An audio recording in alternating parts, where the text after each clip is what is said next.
Bonjour Éric Le Boucher. Bonsoir David. On commence par la bourse qui monte. 1,79%, 4298 points. Un peu d'optimisme concernant la Chine et les cours des matières premières, cuivre, nickel, sont à la hausse et dans la foulée, la bourse aussi, et Wall Street ce soir suit. Et la prévision du jour alors? Le prix du pétrole. Alors l'Agence internationale de l'énergie estime que l'excédent de production de brut ne se résorbera pas avant l'an prochain. Et il faudra ensuite absorber les stocks en excès pour voir les cours remonter. En clair, les prix resteront bas jusqu'à la fin 2007 au moins. Après la prévision, le chiffre du jour. Quatrième trimestre 2015, 8,1 millions de montres connectées se sont vendues dans le monde contre 7,9 millions d'unités pour les montres suisses. C'est un grand basculement. Pour le marché des smartwatches, c'est un bond de 316% enregistré l'an dernier.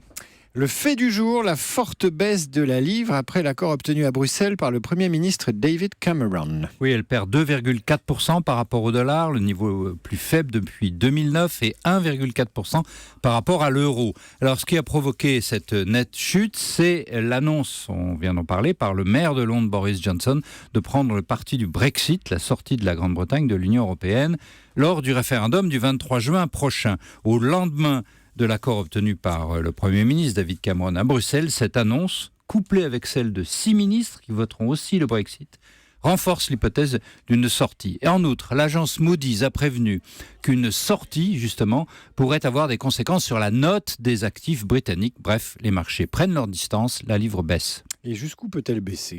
In, c'est up et out, c'est down. Dedans, dans l'Europe, la livre monte. Dehors, elle baisse. Mais de combien? Les marchés en ce moment font encore leurs calculs. On ne connaît que le sens général. Elle baissera encore si le clan des Brexit gagne des places dans les sondages. Pour l'instant, ça va. Un sondage publié hier par le Mail on Sunday estime que les partisans du Remain, la Grande-Bretagne reste, elles ont encore une avance de 15 points sur les défenseurs du Brexit, 48 contre 33.